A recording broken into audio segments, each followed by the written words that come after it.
Hola, ¿qué tal? Buenas tardes, buenos días, buenas noches a la hora que escuchen este programa.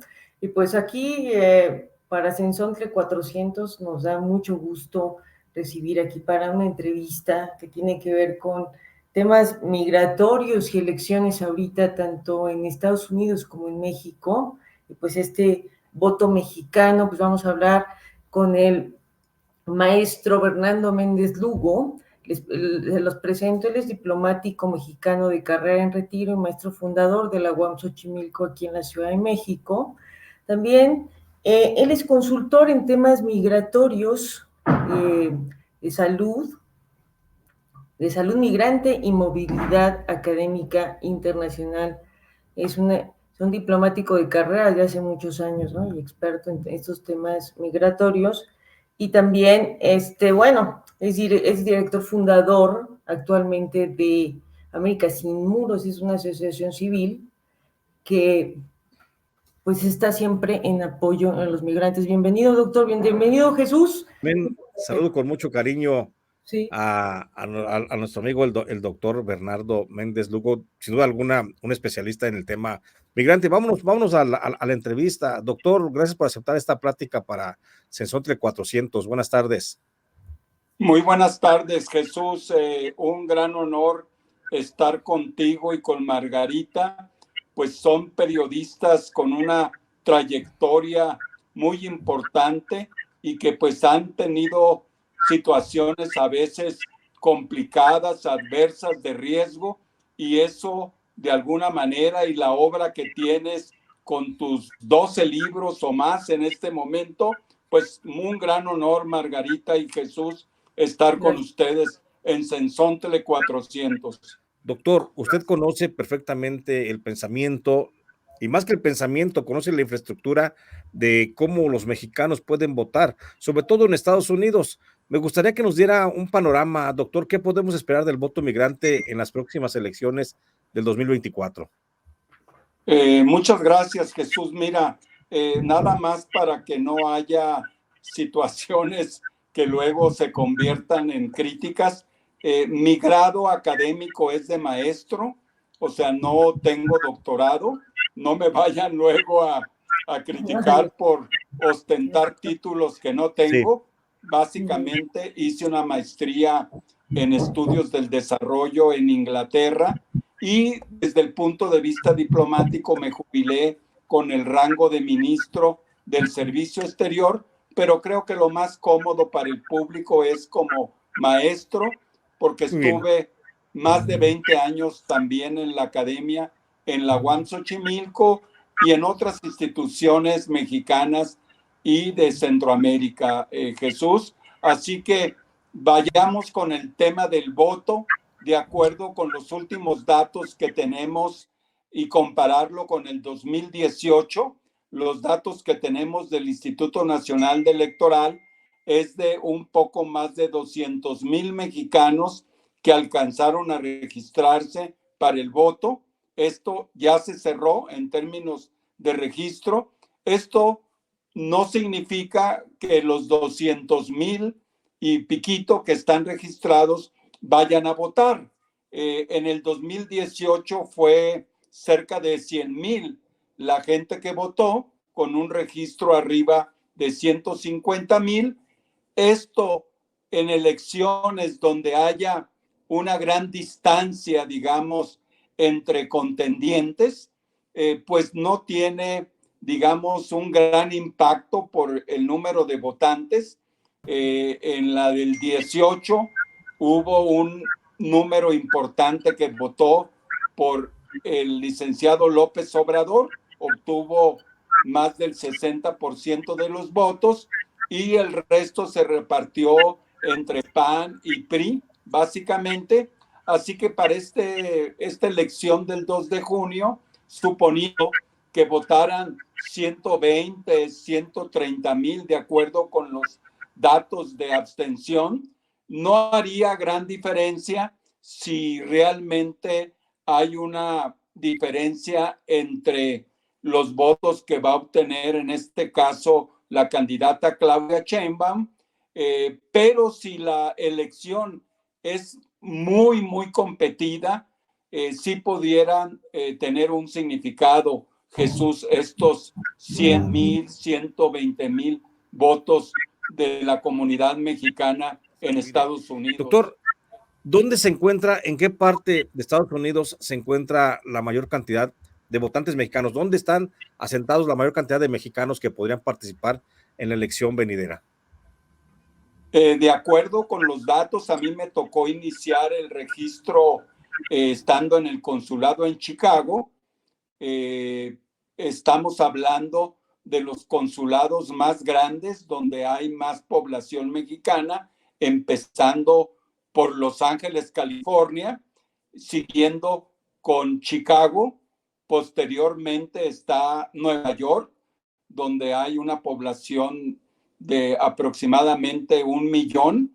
Así que esta concentración, si hablamos regionalmente, yo creo que la mitad o más está concentrada en el estado de California, seguido por Texas, y de alguna manera se reparte entre Nueva York, Atlanta, serían las regiones donde hay mayor número de mexicanos y personas registradas en estos más de 200,000 registros que nos confirma el Instituto Nacional Electoral. Haciendo un comparativo con la elección del 2018, ahorita, ¿cómo ve usted a los votantes mexicanos allá en Estados Unidos? ¿Hay esa misma efervescencia? Porque, bueno, desde allá también se tiene otra visión a distancia, ¿no? Hay gente que lleva 30 años viviendo, entonces me dice, quiero yo participar por cambiar al país y este es mi candidato. Y que usted vea que haya, pues, esa efervescencia que se sentía, ¿no? Y que incluso se estuvo apoyando durante todo el sexenio. Gracias por la pregunta, Margarita. Sí. Digamos, aquí estos 5 años, ¿verdad? Más de 5 años, ya estamos a 6 meses, obviamente un sexenio que se redujo en 2 meses, ¿verdad? Ya que termina el presidente el 30 de septiembre e inicia funciones, pues en este caso, la nueva presidenta. Definitivamente no creo yo que el candidato de Movimiento Ciudadano tenga posibilidades. Yo creo que todas las encuestas en absoluto pues no le dan ninguna posibilidad, así que tendremos una mujer presidenta por primera vez en la historia de México, y en ese sentido, estos 5 años y medio teniendo la pandemia, problemas de recursos, digamos, hay un cierto desencanto en algunos núcleos de población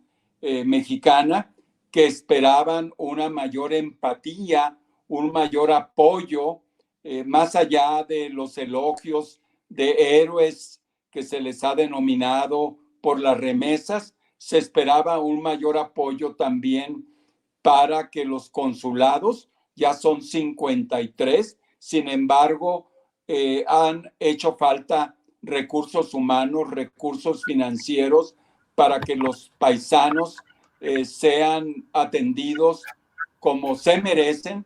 Así que hay un cierto desencanto de algunos grupos. Obviamente hay grupos de militantes.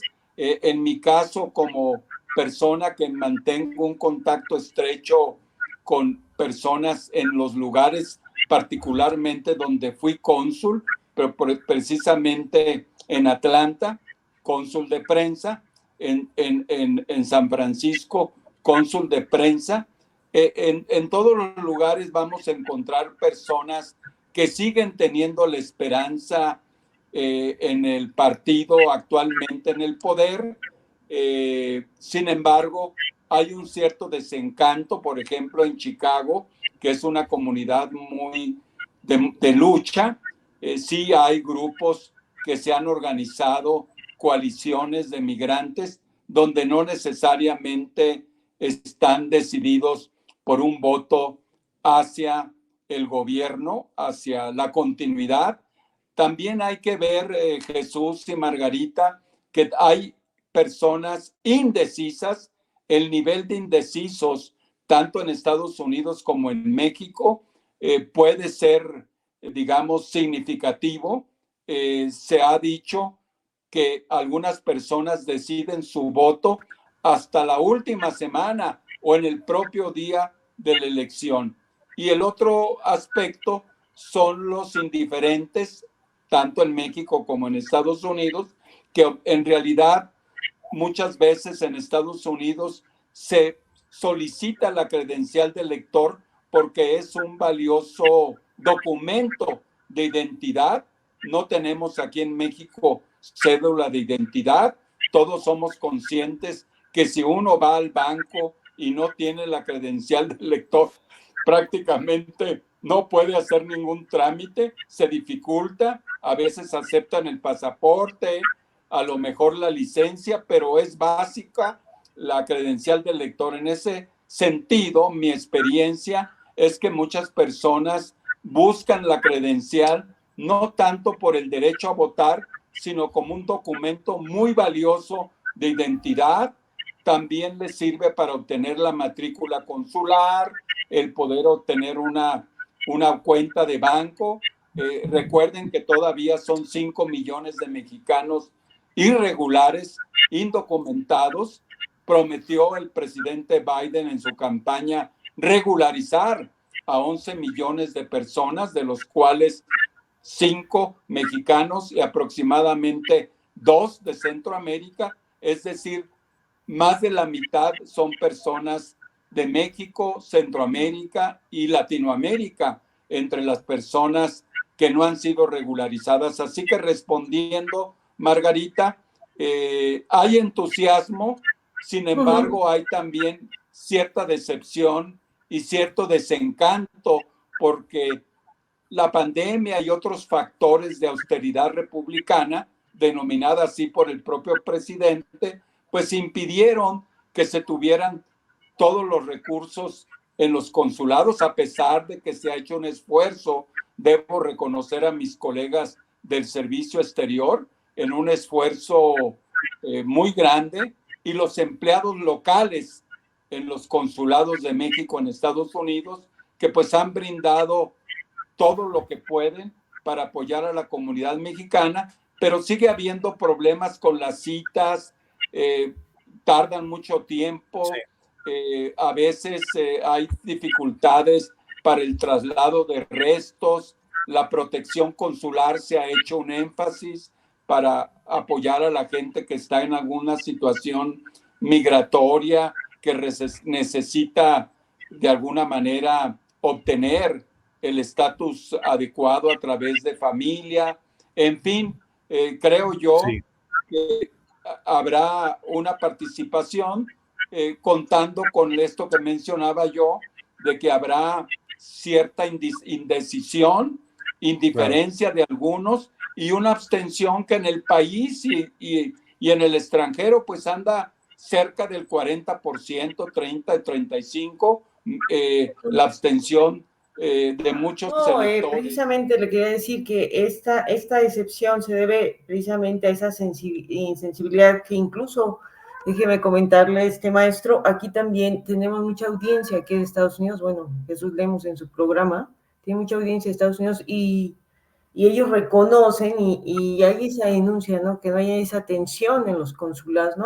Sienten un abandono los paisanos que viven allá en Estados Unidos, y también, creo que también cuando visitan en México, denuncian malos tratos, ¿no? O sea, esa tensión que hay, y digo, y se van con una terrible decepción que aquí en México las cosas no han cambiado, ¿no? Aunque hagan ahora un doble esfuerzo por la paridad del dólar, pues van a doble de remesas, ¿no? Y pues dice el gobierno mexicano, bienvenidos, son nuestros héroes, pero no están siendo atendidos allá como merecen o como se esperaba, y cuando vienen a visitarnos, pues hay ese trato hostil, ¿no? Maestro, ¿usted qué opina o qué bueno, acabo de subir a mi canal de YouTube, que por cierto lo acabo de reactivar, está como el Cónsul Méndez, en mi canal de YouTube, pero está como THE, Cónsul Méndez. precisamente la queja de un paisano que se sintió, pues de alguna manera abusado al venir en vacaciones en diciembre. Lo interesante de este paisano, digo su nombre porque él me mandó este video quejándose de maltrato y de abuso en la aduana de Ciudad Juárez. Aarón Reséndez, originario de Durango, pero ciudadano estadounidense desde hace muchos años. Él es simpatizante del presidente y con mucho respeto le mandó esta queja muy directa, muy contundente por el abuso en la aduana. Mostró un papel de pago de impuestos a la aduana, pero que no tiene mucha claridad si efectivamente ese pago fue correcto y si efectivamente va a las arcas del SAT. Sí, sí lo vi, pues no, digo, no se vale, pues vienen con toda pues esperanza de ver a sus familiares, de visitar su patria, y pues ese trato, pues qué onda, ¿no? Yo quiero seguirle por la línea, Mago, Sí. doctor, perdón, maestro Méndez, quiero seguir por la línea de lo que está hablando, usted hablaba, usted ya pronostica, claro, con base a su experiencia y a lo que se ve, de que el voto masivo de los mexicanos en Estados Unidos va hacia el lado de la izquierda, va por la doctora Claudia. Maestro, ayúdeme a entender nada más un poquito, ¿por qué los mexicanos que están en Estados Unidos, en el seno del país más capitalista del mundo, tienden a inclinar su voto hacia la izquierda? ¿Son parte de un sistema económico político de ultraderecha, como es el capitalismo norteamericano, y aún así ellos en su voto, en su razonamiento político íntimo, tienden a inclinarse hacia la izquierda mexicana? ¿Cómo podemos entender esa que pareciera como contradicción, maestro? Y desde su punto de vista, ¿cuál sería, hay una explicación? Pues es una pregunta difícil, Jesús. Déjame un poco basado en la evidencia, en los testimonios, comentarte de que los mexicanos pues siguen teniendo una confianza en el ámbito de gobierno. Todavía, de alguna manera, ¿cómo llamarlo? Los símbolos patrios siguen siendo el presidente, la Virgen de Guadalupe. Parecería contradictorio, ¿verdad? El tema del catolicismo en Estados Unidos, de la comunidad mexicana, pero existe esa tendencia muy importante hacia el ¿cómo se dice? Hacia la Sí. la tendencia a la Virgen de Guadalupe y por otro lado la tendencia también a un respeto al presidente. Aquí se podría decir que muchas veces el mexicano alejado y que de alguna manera a veces no está diferenciando el partido político, sino el presidente, el presidencialismo. Aquí hay que señalar de que el mexicano que ya se volvió ciudadano, estamos hablando de los que ya tienen la ciudadanía estadounidense, se van alejando, inclusive el mexicano que es residente y que no ha pasado el examen de ciudadanía y que ya la familia está en Estados Unidos, se va alejando de un interés por la política nacional en México y se van acercando y buscan. Nosotros en los consulados promovimos y se sigue promoviendo mucho de que la gente haga su examen de ciudadanía. De las nacionalidades que menos se hacen ciudadanos y que califican están los mexicanos, y en ese sentido los consulados, a través de alianzas con organizaciones cívicas, hemos impulsado para que esta población que ya está cerca de obtener la ciudadanía hagan el examen para que puedan influir en la política de los Estados Unidos. Así que, digamos, el mexicano que está irregular, que está indocumentado, recuerden que esos 64,000 millones de dólares de remesas, más de la mitad viene de los mexicanos indocumentados. El mexicano que ya tiene la familia, que ya se integró, manda mucho menos dólares a México porque le mandará a la mamá, le mandará a algún hermano en problemas, pero cuando ya está integrado y asimilado a la sociedad estadounidense, pues no hay ese mismo interés. Pero concretando la respuesta de por qué el mexicano que está en un país como Estados Unidos, ¿verdad? Con una estructura de capital, el mexicano, una buena parte de Jesús, se vuelve emprendedor. ¿Por qué se vuelve emprendedor? Porque a veces se dificulta mucho al no tener el permiso de trabajo.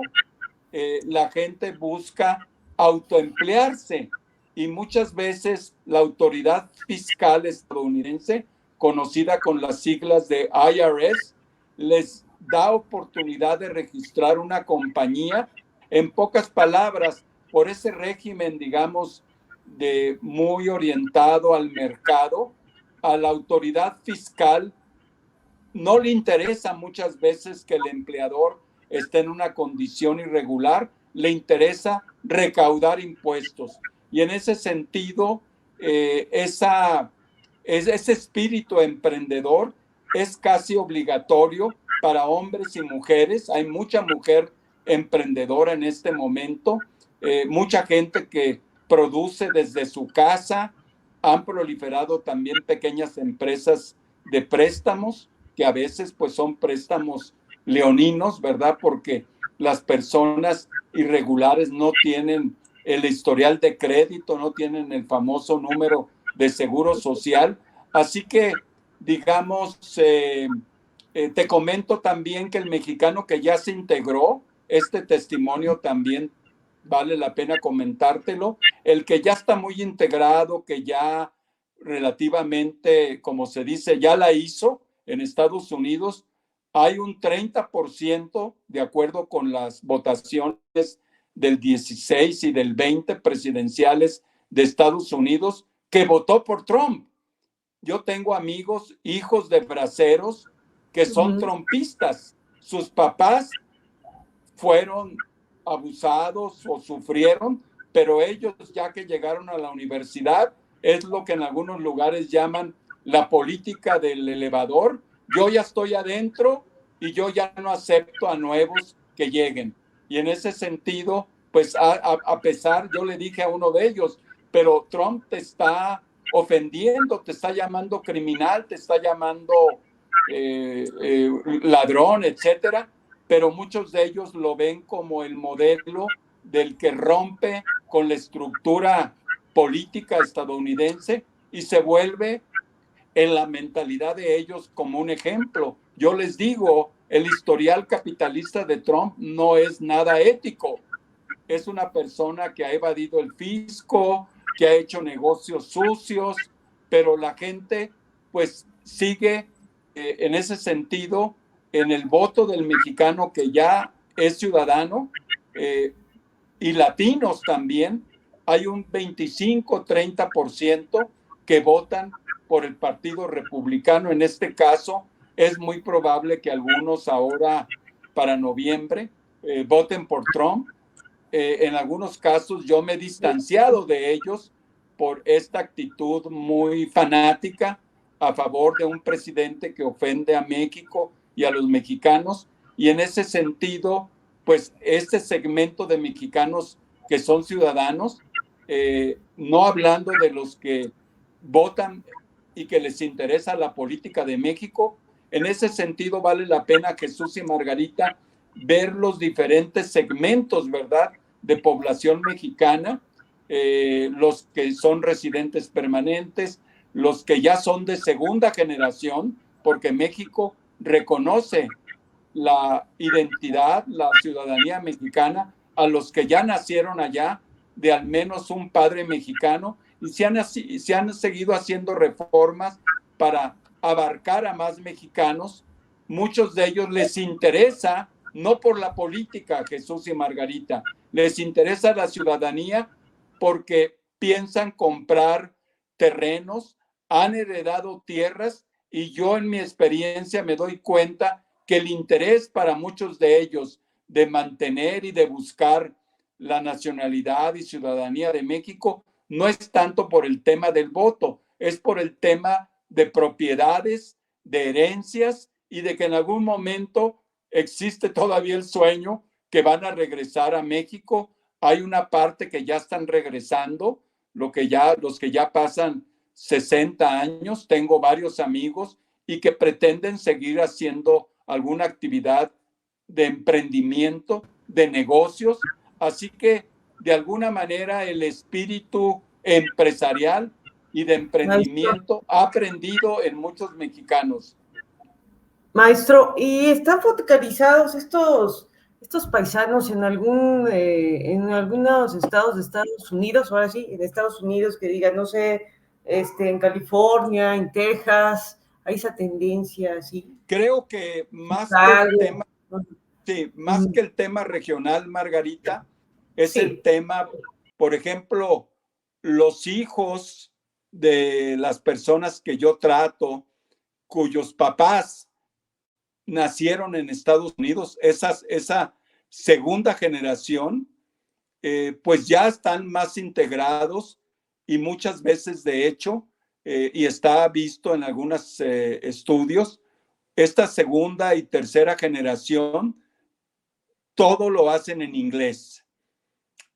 Yo mismo tengo un hijo que no es estadounidense, pero que estudió prácticamente desde la primaria y pues su primera lengua sigue allá porque terminó el doctorado hace unos días en Estados Unidos. Tengo 3 hijos, pues él se desarrolla, no es ciudadano, es solamente estudiante con una visa internacional, pero su foco está orientado a la política estadounidense, no a la política mexicana, y eso que no tiene ciudadanía ni residencia permanente, pero su estancia por tantos años, él pues es de tendencia demócrata muy fuerte, pero no tiene derecho a votar, es simplemente un observador con cierta pasión, pero no tiene derecho al voto porque su calidad es de un estudiante internacional. Así que hablando de las generaciones y los segmentos de población, creo yo que los que ya tienen mucho tiempo en Estados Unidos, que ya son varias generaciones, tienen muy poco interés en la política mexicana y se vinculan más a Estados Unidos y no necesariamente para ver el impacto de la política estadounidense en México, sino para buscar por sus propios intereses y derechos en los Estados Unidos. Oiga, maestro, y los que se interesan en la política mexicana, sí hay una influencia, porque bueno, el discurso del presidente López Obrador en la mañanera va dirigido a los paisanos, ¿no? Que están en Estados Unidos, sí influye ese discurso. Dijéramos ahorita en las reelecciones eh, eh, pro-Trump o pro-Biden, sí influye que usted Hace, que estén pegados en la mañanera sí, y ajá. Hace unos pocos días, creo que antier, algún mexicano me comentaba de que las declaraciones del presidente en la entrevista última con esta cadena de noticias, me señalaba este connacional que algunos de los discursos del presidente donde se muestra muy retador y que ante el gobierno de Estados Unidos y con mucha, ¿cómo decirlo? Pues no sé, él lo calificó de altanería, no sé yo si es real, pero aquí lo que él me comentaba es si el presidente no se daba cuenta de que confrontar a los Estados Unidos significa para ellos una situación que los puede lastimar, porque si esa entrevista es vista por los estadounidenses y ese discurso de reto se se difunde, ellos sienten de que no les está beneficiando el presidente y que no está tomando en cuenta de qué manera los afecta a ellos cuando el anglosajón siente que el presidente de México está siendo muy agresivo frente al gobierno de Estados Unidos. Esa es una visión de una persona mexicana todavía, digamos, con muchos vínculos con México y que siente que ese discurso retador del presidente no beneficia a muchos de los integrantes de la comunidad mexicana, Margarita. Maestro, hablando de la comunidad mexicana en Estados Unidos y viendo las condiciones actuales de migración que hay desde el sur, pasando por México, que buscan llegar muchos hermanos migrantes desde el sur, desde el Caribe, desde Centroamérica, quieren llegar a Estados Unidos, ¿cree usted que si Estados Unidos fuera un poco más flexible con esta migración que viene desde el sur, afectaría a la comunidad mexicana ya formalmente establecida, aunque no legalmente? Muchos de ellos les afectaría, serían desplazados del trabajo. ¿Cuál sería ahí la relación de los mexicanos radicados en Estados Unidos con los migrantes del sur que están intentando llegar a Estados Unidos? Pues te comento con una experiencia que tuve en Chicago. Fue en un meeting de una organización que se llama Proyecto Resurrection Project en Chicago. Este meeting fue de mexicanos y centroamericanos pidiendo que el presidente Biden genere una política de regularización y permisos de trabajo. Esto en un contexto en el cual el presidente Biden hizo una iniciativa de ley para protección temporal de venezolanos. Se conoce con las siglas del TPS. Ya ha habido TPS para salvadoreños, para nicaragüenses, para hondureños en diversas épocas, y ahora se genera este estatus de protección temporal, TPS, para venezolanos.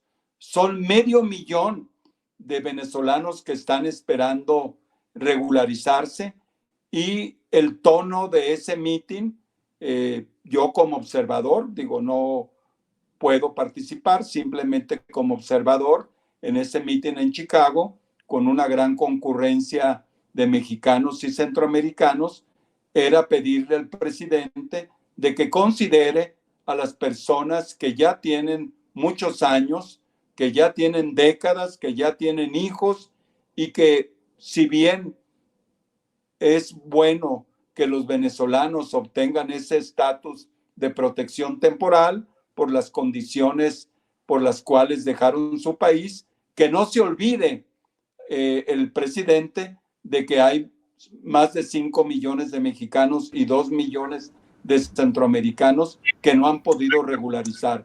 Así que, de alguna manera, este flujo migratorio, pues sí afecta de alguna manera, no tanto por el tema de los empleos, de los espacios laborales. Creo que sigue habiendo, de acuerdo con el propio crecimiento de Estados Unidos, sigue habiendo escasez de personal en muchas áreas que pueden cubrir los inmigrantes, que obviamente, como les señalaba, algunos de ellos han pasado del trabajo asalariado al trabajo de emprendimiento, y hay también nuevas tendencias, como ustedes saben, del trabajo desde casa, el famoso home office o trabajo remoto, que si bien no siempre se cuenta con la preparación para entrar en este tipo de trabajo, creo que las propias empresas que necesitan ese tipo de perfil técnico, pues también están capacitando a los inmigrantes para que puedan desarrollar esos trabajos a distancia. Se generó mucho con la pandemia, pero yo creo que sigue habiendo muchas opciones y muchas oportunidades laborales, y no creo que pueda haber una competencia desleal o una competencia, digamos, por el mismo puesto de trabajo, porque también el perfil, por ejemplo, de los venezolanos, y venezolanas, pues es diferente, el historial laboral es diferente al del inmigrante que ya tiene muchos años trabajando allá y que muchas veces no tiene esas calificaciones que trae el nuevo inmigrante latinoamericano, como es el caso de Venezuela. Maestro, y el mexicano, no sé, entra, llega a trabajar, no sé, en la pizca, ¿no? Y digo, y estos nuevos proyectos que usted habla de emprendedor, ¿no? De capacitarse, de hacer alguna de sus ventas en línea, no sé qué, ya dijéramos, ya se están moviendo estos paisanos a ese tipo de trabajos o al trabajo desde casa, ¿no? O sea, ya no se están nada más estar en la albañilería, en la construcción, ya podríamos decir que están también ya más presentes en estos puestos de trabajo. ¿Haya esa tendencia a estar en ese tipo de empleos? Aquí hay que ver un poco lo que el gobierno federal estadounidense hace. Estuve yo en abril del año pasado en la inauguración de un nuevo centro de emprendimiento con fondos federales. El organismo federal que apoya a las pequeñas empresas es el Small Business Administration, Administración de los Pequeños Negocios. De hecho, ha tenido una directora este organismo federal de origen latinoamericano, hispana o latina, y a través de los centros Small Business Centers que están en todo el país. Ese fue el caso del Small Business Center, el centro de pequeños negocios que está basado en una organización promigrante cuyo director es mexicano, y se inició la política del emprendimiento, y lo que sí pude notar es que, como bien decías, hay una gran variedad de emprendimientos, no solamente los tradicionales, como son una empresa de jardinería, o una empresa textil, una empresa de comida, sino que ahora ya hay empresarios jóvenes que son bilingües, que ya crecieron en Estados Unidos. Así que estamos viviendo, Margarita y Jesús, una transición también en el tipo de habilidades, en el tipo de empleos, en el tipo de emprendimientos. Tú señalabas, Margarita, el tema de la pizca. Sigue siendo muy importante el papel del trabajador agrícola de origen mexicano, de origen latinoamericano. Sin embargo, creo que ya el 60% o más está en áreas que tienen que ver con alimentos, con hotelería, servicios diversos, y cada vez más van creciendo los servicios más sofisticados que implican el trabajo a través de computadora, el trabajo en casa. Así que estamos viviendo esa transición. Todavía sigue muy importante durante la pandemia. Recuerden que se habló de los trabajadores esenciales para el tema del campo, para la producción agrícola. Desafortunadamente, las condiciones en que estuvieron trabajando de hacinamiento provocaron muchas muertes, probablemente 3 o 4 veces mayor que el promedio nacional entre poblaciones migrantes. Eso se vio en Nueva York, se vio en los campos agrícolas por las mismas condiciones inadecuadas de vivienda que produjeron mayor número de contagios. Y sé yo de testimonios de personas en Atlanta, en Chicago, de que muchas personas murieron en sus casas por el temor de acudir a los servicios médicos y enfrentar una deportación, particularmente en estados antiinmigrantes como Georgia, Arizona y Texas. Así que yo les invito también para que tengan una conversación con algunos líderes empresarios de las diferentes ciudades donde hay población y que yo estuve pues como cónsul fundamentalmente de prensa en Atlanta y San Francisco. Ya Chicago me tocó más de ser enlace comunitario con las organizaciones de los estados. Hay 6 o 7 estados que tienen casas de representación, como Michoacán, Guanajuato, Durango, Zacatecas.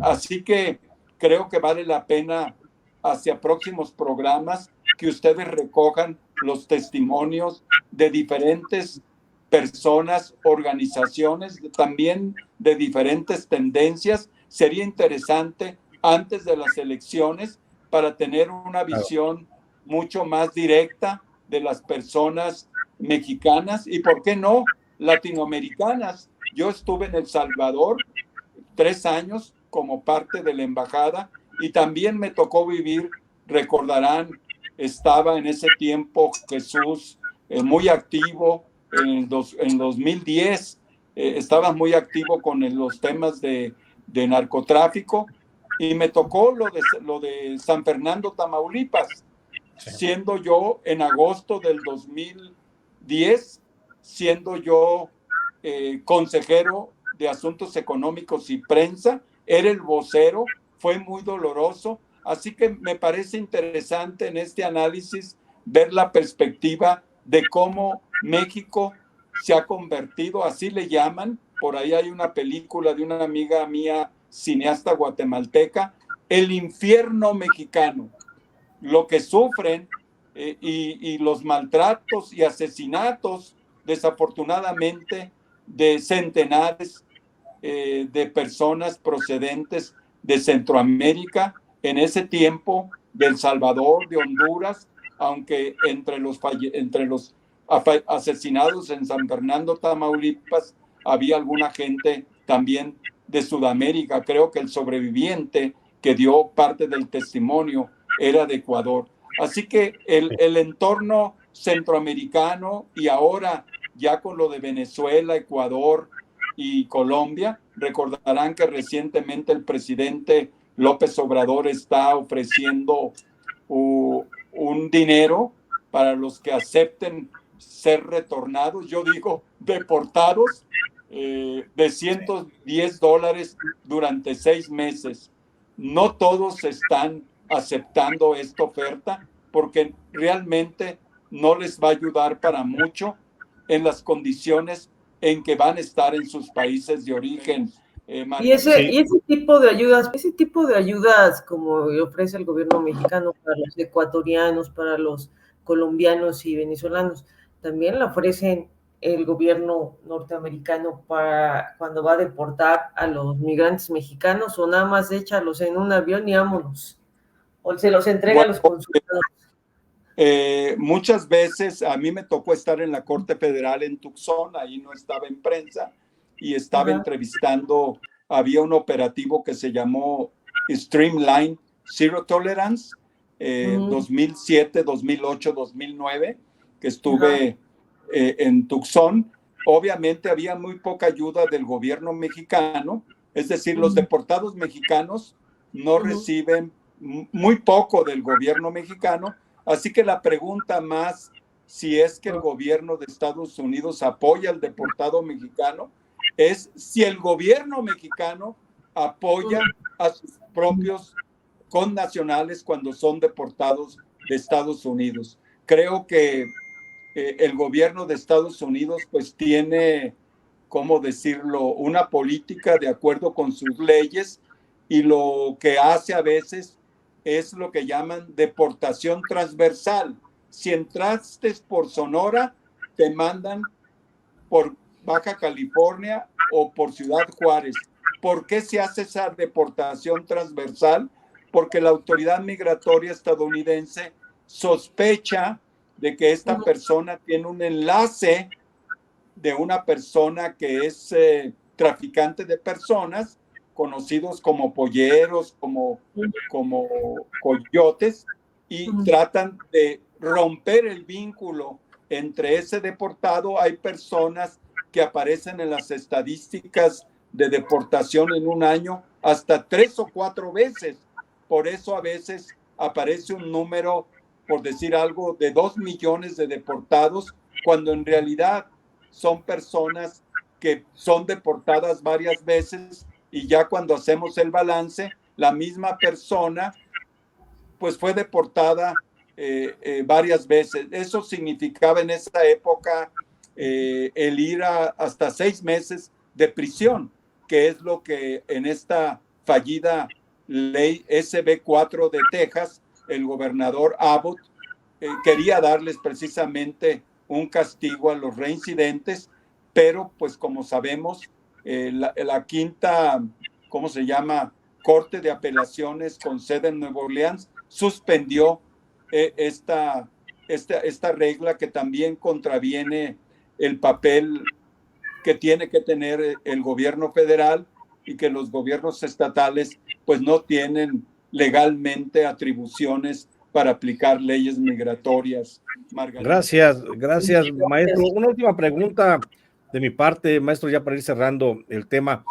Sobre el próximo, usted señala que, obviamente, y así lo dicen las encuestas, que si hoy fueran las elecciones, pues la ganadora de la contienda presidencial en México sería Claudia Sheinbaum. Eso es más que evidente. Sí, maestro, ¿cuál debe ser los ejes sobre los que se debe de fincar la próxima política exterior del gobierno mexicano con relación a los mexicanos que están en Estados Unidos y su relación con el gobierno norteamericano para temas de legalización de mexicanos allá? Bueno, yo creo que sí se ha insistido desde la perspectiva del gobierno mexicano en la regularización y se han hecho múltiples peticiones para que haya una regularización. Sin embargo, creo yo que la acción también se tiene que dar en un cabildeo muy pragmático, muy concreto, tanto a nivel del Congreso Federal, lo que sería la Cámara de Representantes y la Cámara de Senadores.